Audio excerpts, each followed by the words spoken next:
ದಿಂಗಾಲೇಶ್ವರ ಶ್ರೀಗಳಿಗೆ ಟಿಕೆಟ್ ನೀಡುವಂತಹ ಜವಾಬ್ದಾರಿ ಸದ್ಯ ಸಿಎಂ ಡಿಸಿಎಂಗೆ ಹೊರಿಸಿದೆ ಕಾಂಗ್ರೆಸ್ ಹೈಕಮಾಂಡ್. ಟಿಕೆಟ್ ವಿಚಾರವನ್ನ ಇವರ ವಿವೇಚನೆಗೆ ಬಿಟ್ಟಿದ್ದಾರೆ ಕಾಂಗ್ರೆಸ್ ಹೈಕಮಾಂಡ್ನ ನಾಯಕರು. ಧಾರವಾಡ ಲೋಕಸಭಾ ಕ್ಷೇತ್ರದ ಕೈ ಅಭ್ಯರ್ಥಿ ಬದಲಾವಣೆ ವಿಚಾರವಾಗಿ ಭಿನ್ನ ನಿಲುವನ್ನ ತಳೆದಿದ್ದಾರೆ ಸಿಎಂ ಹಾಗೆ ಡಿಸಿಎಂ.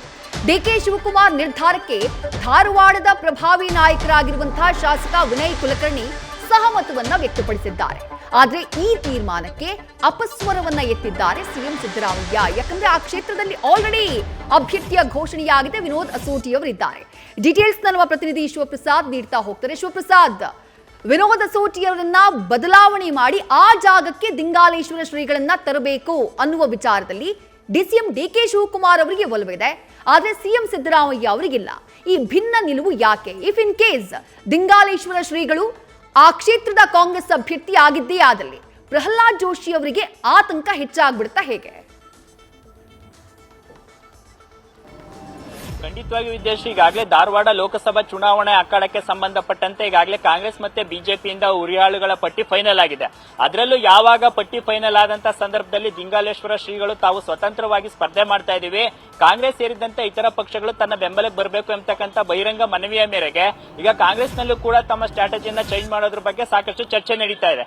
ಅಷ್ಟೇ ಅಲ್ಲದೆ ಕಾಂಗ್ರೆಸ್ ನಾಯಕರನ್ನು ಕೂಡ ದಿಂಗಾಲೇಶ್ವರ ಸ್ವಾಮೀಜಿಗಳು ಭೇಟಿ ಮಾಡಿದ್ದು ಇತರರಿಂದನೂ ಕೂಡ ಈ ವಿಚಾರ ಕುರಿತಂತೆ ಅಂದ್ರೆ ಸ್ಪರ್ಧೆ ವಿಚಾರ ಕುರಿತಂತೆ ಕಾಂಗ್ರೆಸ್ ನಾಯಕರಿಗೆ ತಮಗೆ ಬೆಂಬಲ ಸಿಗುವಂತ ನಿಟ್ಟಿನಲ್ಲಿ ತಮ್ಮದೇ ಆದಂತ ಪ್ರಯತ್ನವನ್ನು ಕೂಡ ಮಾಡ್ತಾ ಇದ್ದಾರೆ. ಸದ್ಯ ಈ ವಿಚಾರ ಕುರಿತಂತೆ ಡಿಸಿಎಂ ಮತ್ತೆ ಸಿಎಂ ಅವ್ರ ಜೊತೆನೂ ಕೂಡ ದಿಂಗಾಲೇಶ್ವರ ಸ್ವಾಮೀಜಿಯ ಬೆಂಬಲಿಗರು ಮಠದ ಭಕ್ತರು ಕೂಡ ಚರ್ಚೆ ಮಾಡಿದ್ದಾರೆ ಅಂತಕ್ಕಂಥ ಮಾಹಿತಿ ಲಭ್ಯವಾಗ್ತಾ ಇದ್ದು, ಸದ್ಯ ಈಗ ಹುಬ್ಳಿ ಧಾರವಾಡ ಲೋಕಸಭಾ ಕ್ಷೇತ್ರದ ಅಭ್ಯರ್ಥಿಯ ಬದಲಾವಣೆ ವಿಚಾರ ಕುರಿತಂತೆ ಈಗ ಹೈಕಮಾಂಡ್ ಮಟ್ಟಕ್ಕೂ ಕೂಡ ಈ ವಿಚಾರ ಹೋಗಿದೆ. ಈ ವಿಚಾರ ಕುರಿತಂತೆ ಕೆಪಿಸಿಸಿ ಅಧ್ಯಕ್ಷ ಡಿಕೆ ಶಿವಕುಮಾರ್ ಅವರು ಎಐಸಿಸಿ ಅಧ್ಯಕ್ಷ ಮಲ್ಲಿಕಾರ್ಜುನ ಖರ್ಗೆ ಅವರ ಜೊತೆ ಚರ್ಚೆಯನ್ನು ಕೂಡ ಮಾಡಿದ್ದು, ಅಭ್ಯರ್ಥಿ ಬದಲಾವಣೆ ವಿಚಾರ ಕುರಿತಂತೆ ಯಾವುದೇ ನಮ್ದು ಆಕ್ಷೇಪ ಇಲ್ಲ, ಸದ್ಯ ನಮ್ಮ ಅಭ್ಯರ್ಥಿ ಗೆಲ್ಲಬೇಕು ಎಂಬತಕ್ಕಂಥ ಸೂಚನೆಯನ್ನು ಕೂಡ ನೀಡಿದ್ದಾರೆ.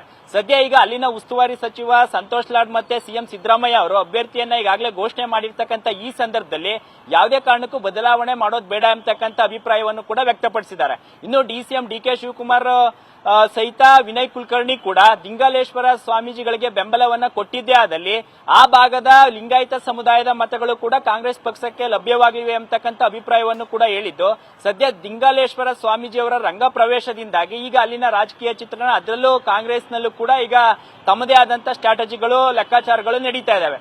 ಸದ್ಯ ಈಗ ದಿಂಗಾಲೇಶ್ವರ ಶ್ರೀಗಳಿರ್ಬೋದು ಮತ್ತೆ ಕಾಂಗ್ರೆಸ್ ಪಕ್ಷ ಇರ್ಬೋದು ಪ್ರಹ್ಲಾದ್ ಜೋಶಿ ಅವರನ್ನ ಕಟ್ಟಾಕ್ಬೇಕು, ಈ ನಿಟ್ಟಿನಲ್ಲಿ ಪ್ರಬಲವಾದಂತ ಅಭ್ಯರ್ಥಿಗಳು ಕಣಕ್ಕಿಳಿಬೇಕು ಎಂಬತಕ್ಕಂಥ ಲೆಕ್ಕಾಚಾರದಲ್ಲಿ ಇರೋದ್ರಿಂದ ಸದ್ಯ ಈಗ ಅಭ್ಯರ್ಥಿ ಬದಲಾವಣೆ ಮಾಡಬೇಕಾ ಇಲ್ಲ ಬೆಂಬಲ ಕೊಡಬೇಕಾ ಎಂಬತಕ್ಕಂಥ ಚರ್ಚೆಗಳ ನಡುವೆಯೂ ಕೂಡ ಪ್ರಹ್ಲಾದ್ ಜೋಶಿ ಅವರಿಗೆ ಪ್ರಬಲವಾದಂತ ಅಭ್ಯರ್ಥಿಯಾಗಿ ದಿಂಗಾಲೇಶ್ವರ ಶ್ರೀಗಳೇ ಕಣಕ್ಕಿಳಿದಿರೋದ್ರಿಂದ ಸದ್ಯ ಈಗ ಕಾಂಗ್ರೆಸ್ನಲ್ಲಿ ಅಭ್ಯರ್ಥಿಯನ್ನ ಘೋಷಣೆ ಮಾಡಿರೋದ್ರಿಂದ ಈ ವಿಚಾರ ಕುರಿತಂತೆ ಅಂದ್ರೆ ದಿಂಗಾಲೇಶ್ವರ ಶ್ರೀಗಳಿಗೆ ಬೆಂಬಲ ಕೊಡ್ತಕ್ಕಂಥ ವಿಚಾರ ಅಥವಾ ಅಭ್ಯರ್ಥಿಯನ್ನ ಬದಲಾವಣೆ ಮಾಡ್ತಕ್ಕಂಥ ವಿಚಾರದಲ್ಲಿ ಸಂಪೂರ್ಣ ಬೆಂಬಲವನ್ನ ಈಗ ಹೈಕಮಾಂಡ್ ನಾಯಕರು ಅದರಲ್ಲೂ ಎಐಸಿಸಿ ಅಧ್ಯಕ್ಷ ಮಲ್ಲಿಕಾರ್ಜುನ ಖರ್ಗೆ ಅವರು ಡಿಸಿಎಂ ಮತ್ತೆ ಸಿಎಂಗೆ ನೀಡಿರೋದ್ರಿಂದ ಈಗ ಅಭ್ಯರ್ಥಿ ಬದಲಾವಣೆ ವಿಚಾರ ಅಥವಾ ದಿಂಗಾಲೇಶ್ವರ ಶ್ರೀಗಳಿಗೆ ಬೆಂಬಲ ನೀಡತಕ್ಕಂಥ ವಿಚಾರ ಕುರಿತಂತೆ ಈಗ ರಾಜ್ಯ ಕಾಂಗ್ರೆಸ್ ನಾಯಕರಿಗೆ ಅಧಿಕಾರವನ್ನ ಎಐಸಿಸಿ ಅದರಲ್ಲೂ ಕಾಂಗ್ರೆಸ್ ಹೈಕಮಾಂಡ್ ನೀಡಿರ್ತಕ್ಕಂಥದ್ದು. ವಿದ್ಯಾಶ್ರೀ, ಥ್ಯಾಂಕ್ ಯು ಶಿವಪ್ರಸಾದ್ ತಮ್ಮ ಡೀಟೇಲ್ಸ್ಗೆ. ನ್ಯೂಸ್ ಫಸ್ಟ್ ನಿರ್ಭೀತಿಯಿಂದ ನಿಮ್ಮ ಪರವಾಗಿ.